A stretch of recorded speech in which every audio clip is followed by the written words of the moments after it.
Red news செய்திகளுக்காக நான் உங்கள் சுனிதா ராமச்சந்திரன். புழல் பகுதியில் ரூபாய் 1,00,000 மதிப்புள்ள குட்கா கடத்திய 4 பேர் கைது. 2 சொகுசு கார்கள் பறிமுதல் செய்யப்பட்டது. சென்னை புழல் பாலாஜி நகர் வெஜிடேரியன் வில்லேஜ் அருகே சொகுசு காரில் குட்கா கடத்துவதாக புழல் சரக உதவி ஆணையர் சகாதேவனுக்கு ரகசிய தகவல் கிடைத்தது.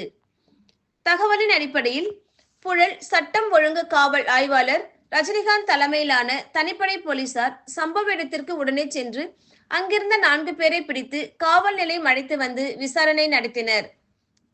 விசாரணையில் சென்னை செங்குன்றம் அம்பேத்கர் நகரை சேர்ந்த கருக்குவேல், அம்பத்தூர் விநாயகபுரம் கலைஞர் கருணாநிதி தெருவை சேர்ந்த கண்ணையா, கொளத்தூர் டீச்சர்ஸ் காலனி மூகாம்பிகை நகரை சேர்ந்த கிருஷ்ணராஜ், தூத்துக்குடி மாவட்டம் விளாத்திக்குளம் விரசம்பட்டியை சேர்ந்த சின்னத்தம்பி என்பது தெரிய வந்தது.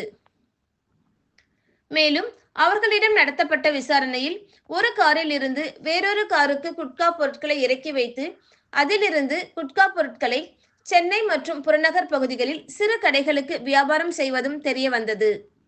அதனைத் தொடர்ந்து 4 பேரையும் கைது செய்த போலீசார் அவர்களிடம் இருந்து 106 கிலோ ஹான்ஸ், கூலிப், விமல்பாக்கு மற்றும் 2 சொகுசு கார்கள் ஆகியவற்றை பறிமுதல் செய்தனர்.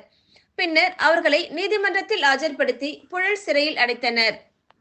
இவர்கள் கடத்திய குட்கா பொருட்களின் மதிப்பு சுமார் 1,00,000 இருக்கும் என கூறப்படுகிறது. இவர்களில் கருக்குவேல், சின்னத்தம்பி என்பவர்கள் ஏற்கனவே குற்ற சம்பவங்களில் ஈடுபட்டு குண்டர் சட்டத்தில் அடைக்கப்பட்டவர்கள் என விசாரணையில் தெரிய வந்தது குறிப்பிடத்தக்கது.